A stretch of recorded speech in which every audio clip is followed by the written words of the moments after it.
नमस्कार दोस्तों, आइए जानते हैं राजस्थान की आज की फटाफट बड़ी खबरें। लेकिन उससे पहले वीडियो को लाइक और चैनल को सब्सक्राइब जरूर करें। विधानसभा घेरने निकले कांग्रेस नेताओं पर बरसाई लाठियां। राजस्थान प्रदेश कांग्रेस कमेटी के खेलकूद प्रकोष्ठ के कार्यकर्ता 22 गोदाम स्थित सहकार भवन से विधानसभा घेराव के लिए निकले। रैली को पुलिस ने बीच रास्ते बैरिकेडिंग लगाकर रोक दिया। इस दौरान कार्यकर्ताओं और पुलिस के बीच धक्का मुक्की हुई। स्थिति बिगड़ने पर पुलिस ने वाटर कैनन का इस्तेमाल किया और हल्का बल प्रयोग किया। प्रकोष्ठ अध्यक्ष अमीन पठान ने आरोप लगाया कि 12 से अधिक कार्यकर्ता घायल हुए हैं और पुलिस ने बर्बरता दिखाई। सभा में पीसीसी चीफ गोविंद सिंह डोटासरा और नेता प्रतिपक्ष टीकाराम जूली भी मौजूद रहे। डोटासरा ने मंच से कार्यकर्ताओं का उत्साह बढ़ाया। राजस्थान हाईकोर्ट को बम से उड़ाने की धमकी। राजस्थान हाईकोर्ट की जोधपुर मुख्यपीठ और जयपुर बेंच को ईमेल के जरिए बम से उड़ाने की धमकी मिली। सूचना मिलते ही पुलिस, बम निरोधक दस्ता और डॉग स्क्वाड मौके पर पहुंचे। सुरक्षा के मद्देनजर कोर्ट परिसर खाली कराया गया और सघन तलाशी ली गई, लेकिन कोई संदिग्ध वस्तु नहीं मिली। एहतियातन बिना परिचय पत्र किसी को प्रवेश नहीं दिया जा रहा है। वकीलों और परिवादियों को पास बनवाकर ही अंदर जाने की अनुमति दी गई। सर्च अभियान के बाद न्यायालय का कामकाज सुबह 11:30 से शुरू हुआ। दोनों बेंचों पर सुरक्षा व्यवस्था खड़ी कर दी गई है। अतिक्रमण हटाने पहुंचे पुलिसकर्मी और परिषद कर्मचारी उलझे। नागौर में सिटी पार्क के पास नगर परिषद की भूमि से अतिक्रमण हटाने के दौरान पुलिस और परिषद कर्मचारियों में विवाद हो गया। परिषद की टीम अवैध चारदीवारी तोड़ने पहुंची थी, लेकिन कहासुनी बढ़ने पर पुलिस जाब्ता मौके से लौट गया और कार्रवाई रुक गई। इससे नाराज परिषद अधिकारियों और सफाई कर्मचारियों ने पेन डाउन हड़ताल कर कलेक्ट्रेट पहुंचकर विरोध जताया। प्रशासनिक अधिकारियों की समझाइश के बाद मामला शांत हुआ। इसके बाद परिषद ने दोबारा अभियान शुरू कर अतिक्रमण हटाया और संबंधित लोगों को नोटिस जारी किए। घटना से प्रशासनिक समन्वय पर सवाल खड़े हुए हैं।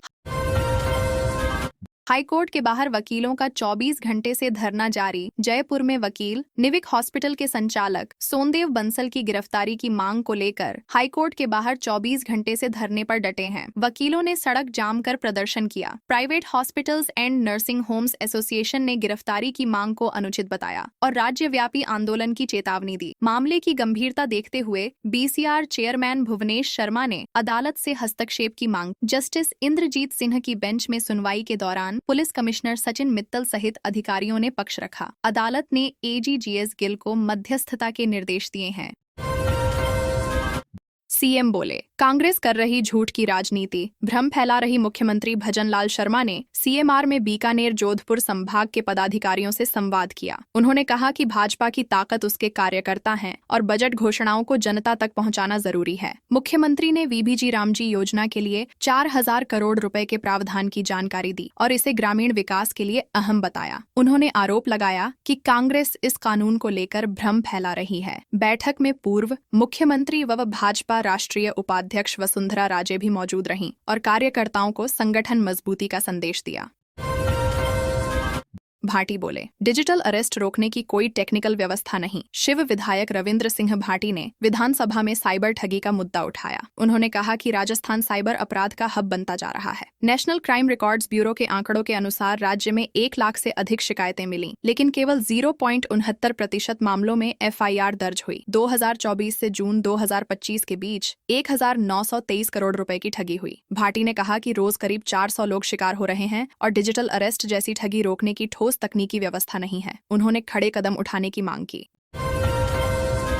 गौ माता सिर्फ वोट का जरिया। टीकाराम जूली बोले, राजस्थान विधानसभा में गाय को राज्य माता का दर्जा देने के मुद्दे पर हंगामा हुआ। भाजपा विधायक के सवाल पर सरकार ने कहा कि ऐसा कोई प्रस्ताव विचाराधीन नहीं है। इस पर नेता प्रतिपक्ष टीकाराम जूली ने हिंगोनिया गौशाला का मुद्दा उठाया और गंभीर आरोप लगाए। कांग्रेस विधायकों ने सदन में पोस्टर लहराए, जिससे माहौल गर्मा गया। आरोप सिविल लाइंस विधायक गोपाल शर्मा पर भी लगे, जिन्होंने सदन में कहा कि दोष सिद्ध होने पर वे इस्तीफा दे देंगे। विवाद के कारण सदन में तीखी नोकझोंक हुई। राजस्थान में हुई बारिश। आज 13 जिलों में अलर्ट। राजस्थान में मौसम ने करवट ली है। श्रीगंगानगर के सूरतगढ़ में सुबह बारिश हुई, जबकि दोपहर बाद बीकानेर, जयपुर, अजमेर और जोधपुर संभाग में तेज हवा के साथ बारिश और ओलावृष्टि की संभावना है। मौसम विभाग ने 13 जिलों में अलर्ट जारी किया है। 18 और 19 फरवरी को कई संभागों में हल्की से मध्यम बारिश हो सकती है। बुधवार को 25 जिलों में असर दिखेगा। अधिकांश शहरों में अधिकतम तापमान 30 से 35 डिग्री सेल्सियस के बीच रहा। सबसे अधिक 34.3 डिग्री तापमान बाड़मेर में दर्ज किया गया। किसानों को सतर्क रहने की सलाह दी गई है। भिवाड़ी में एक और अवैध पटाखा फैक्ट्री का खुलासा। भिवाड़ी के खुशखेड़ा औद्योगिक क्षेत्र में हाल ही में हुए पटाखा फैक्ट्री ब्लास्ट में 7 लोगों की मौत के बाद प्रशासन ने 500 मीटर दूर एक और अवैध फैक्ट्री का भंडाफोड़ किया। RIICO के प्लॉट G1682 पर चल रही इस यूनिट में भारी मात्रा में पॉपअप पटाखे और केमिकल मिले। ADM सुमित्रा मिश्रा के अनुसार फैक्ट्री को स्टील फैब्रिकेशन और वॉशिंग पाउडर निर्माण की अनुमति थी, लेकिन अंदर अवैध रूप से पटाखे बनाए जा रहे थे। मालिक विनोद कात्यायन मौके पर नहीं मिला। टीम ने ताला तोड़कर कार्रवाई की। प्रशासन अब लाइसेंस और सुरक्षा मानकों की जांच कर कानूनी कार्रवाई की तैयारी में है। झुंझुनू में बच्चों को ले जा रही स्कूल बसों की चेकिंग। झुंझुनू में ट्रैफिक पुलिस, परिवहन विभाग और शिक्षा विभाग की संयुक्त टीम ने स्कूल बसों की सघन जांच की। मंडावा मोड़ पर ट्रैफिक इंचार्ज राधेश्याम सांखला के नेतृत्व में 51 बाल वाहिनियों की चेकिंग की गई। इस दौरान दस्तावेज, फिटनेस सर्टिफिकेट, परमिट और सुरक्षा उपकरणों की जांच हुई। 19 बसों में खामियां मिलने पर चालान काटे गए, जबकि गंभीर उल्लंघन पर एक बस को मौके पर ही सीज कर दिया गया। कार्रवाई से स्कूल संचालकों और चालकों में हड़कंप मच गया। अधिकारियों ने कहा कि बच्चों की सुरक्षा सर्वोपरि है और ऐसे अभियान आगे भी जारी रहेंगे। गोगामेडी की पत्नी ने गैंगस्टर्स से कहा, टाइम और जगह बता देना। कुचामन में भाजपा नेता विजय सिंह पलाड़ा को धमकी मिलने के विरोध में बाजार बंद रहा। समर्थकों ने रैली निकालकर थाने के बाहर धरना दिया। धरने में दिवंगत सुखदेव सिंह गोगामेडी की पत्नी शीला शेखावत ने तीखी प्रतिक्रिया दी। उन्होंने सुरक्षा व्यवस्था पर सवाल उठाते हुए गैंगस्टर्स को खुली चुनौती दी और कहा कि धमकी देने के बजाय समय और जगह बताएं। उनके बयान से माहौल और गर्मा गया। पुलिस ने सुरक्षा बढ़ा दी है और धमकी मामले की जांच तेज कर दी है। शहर में एहतियातन अतिरिक्त बल तैनात किया गया है। सीकर में NSUI का उग्र प्रदर्शन, कलेक्ट्रेट पर नारेबाजी। सीकर में छात्र संघ चुनाव बहाली और पेपर लीक मामलों की जांच की मांग को लेकर NSUI ने उग्र प्रदर्शन किया। SK स्कूल ग्राउंड से कलेक्ट्रेट तक निकली रैली से करीब 1.5 किलोमीटर लंबा जाम लग गया। कलेक्ट्रेट गेट पर भारी पुलिस बल तैनात रहा। ASP गिरधारी लाल शर्मा सहित कई अधिकारी मौके पर पहुंचे। प्रदर्शनकारियों ने सड़क पर बैठकर नारेबाजी की और ज्ञापन सौंपा। कांग्रेस नेताओं ने सरकार पर वादा खिलाफी का आरोप लगाया। पुलिस की निगरानी में प्रदर्शन शांतिपूर्ण ढंग से समाप्त हुआ, लेकिन छात्रों ने मांगे पूरी न होने पर आंदोलन तेज करने की चेतावनी दी।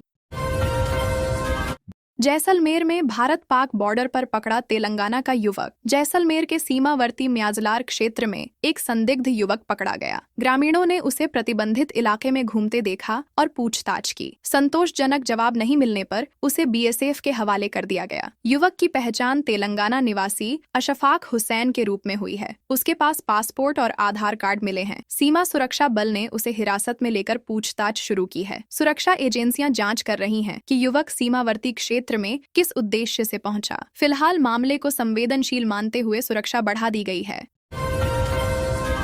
साध्वी को इंजेक्शन लगाने वाले कंपाउंडर पर केस। जोधपुर में साध्वी प्रेम बाइसा की संदिग्ध मौत के 20 दिन बाद पहली FIR दर्ज हुई। पोरानाडा थाने में कंपाउंडर देवी सिंह के खिलाफ चिकित्सा लापरवाही का मामला दर्ज किया गया है। आरोप है कि 28 जनवरी को आश्रम में तबीयत खराब होने पर लगाए गए इंजेक्शन के बाद उनकी हालत बिगड़ी। जांच के लिए गठित SIT पिता, स्टाफ और अस्पताल कर्मियों से पूछताछ कर चुकी है। आरोप साबित होने पर आरोपी को 2 साल तक की सजा हो सकती है। पुलिस पोस्टमार्टम और मेडिकल रिपोर्ट के आधार पर आगे की कार्रवाई कर रही है।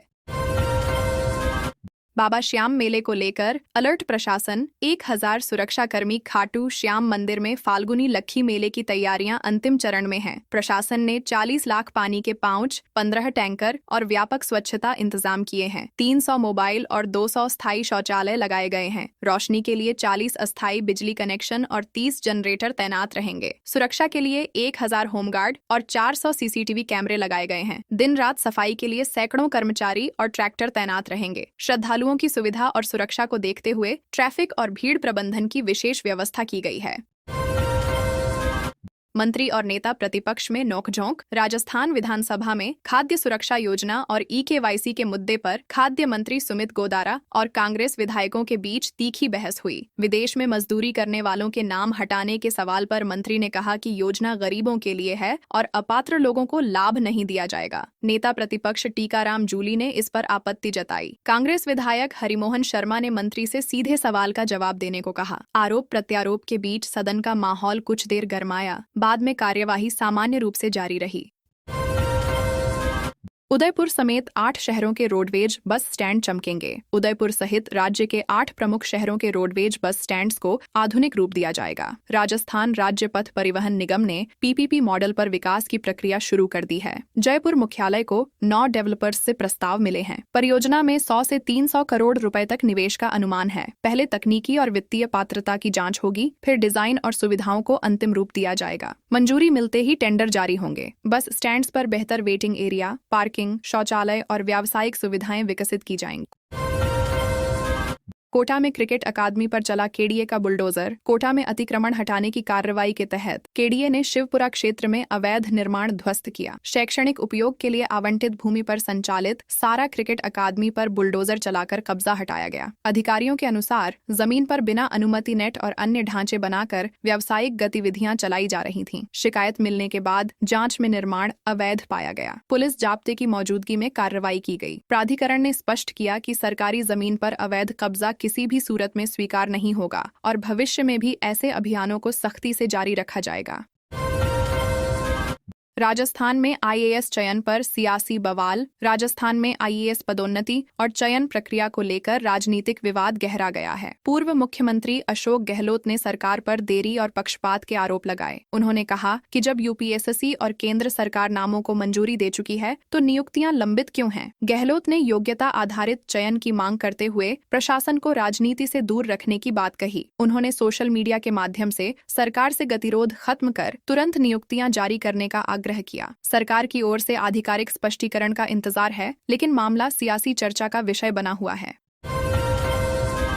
ईडी ने मनी लॉन्ड्रिंग में 7.72 करोड़ की प्रॉपर्टीज अटैच। प्रवर्तन निदेशालय जयपुर ने आदर्श क्रेडिट को ऑपरेटिव सोसाइटी प्रकरण में 7.72 करोड़ रुपए की संपत्तियां अटैच की हैं। 139 लोगों और कंपनियों के खिलाफ मनी लॉन्ड्रिंग एक्ट के तहत मामला दर्ज किया गया है। मुख्य आरोपी मुकेश मोदी और राहुल मोदी पर निवेशकों से करोड़ों रुपए लेकर गबन करने का आरोप है। एसओजी की एफआईआर के आधार पर ईडी ने जांच शुरू की थी। एजेंसी का कहना है कि रकम को विभिन्न कंपनियों के जरिए डाइवर्ट किया गया। मामले में आगे की जांच जारी है। डोटासरा के डुप्लीकेट बोले, घर से नहीं निकल पा रहा। कांग्रेस प्रदेशाध्यक्ष गोविंद सिंह डोटासरा से मिलती जुलती शक्ल वाले नरेश सिंधी अचानक सोशल मीडिया पर वायरल हो गए। एक शादी समारोह में भोजन करते हुए उनकी बनाई रील को 22 लाख से अधिक लोग देख चुके हैं। लोग उन्हें असली डोटासरा समझकर फोटो खिंचवाने लगते हैं। नरेश ने बताया कि वायरल वीडियो के बाद घर से निकलना मुश्किल हो गया है। जयपुर जाते समय सीकर में लोगों ने उनका माला पहनाकर स्वागत कर दिया। उन्होंने स्पष्ट किया कि वे मेडिकल रिप्रेजेंटेटिव हैं और सिर्फ चेहरे की समानता के कारण चर्चा में है। जल जीवन मिशन घोटाले में एसीबी का बड़ा एक्शन। राजस्थान के जल जीवन मिशन घोटाले में भ्रष्टाचार निरोधक ब्यूरो ने प्रदेश भर में छापेमारी की। डीआईजी रामेश्वर सिंह के नेतृत्व में एसआईटी ने जयपुर, दिल्ली, बाड़मेर, सीकर और जालौर सहित 15 से अधिक ठिकानों पर कार्रवाई की। जांच का फोकस पूर्व अतिरिक्त मुख्य सचिव और रिटायर्ड आईएएस सुबोध अग्रवाल से जुड़े स्थानों पर रहा। आरोप है कि मिशन में करोड़ों का फर्जीवाड़ा हुआ। कई संदिग्धों को हिरासत में लेकर पूछताछ की जा रही है। एसीबी ने संकेत दिए हैं कि जांच आगे और तेज होगी।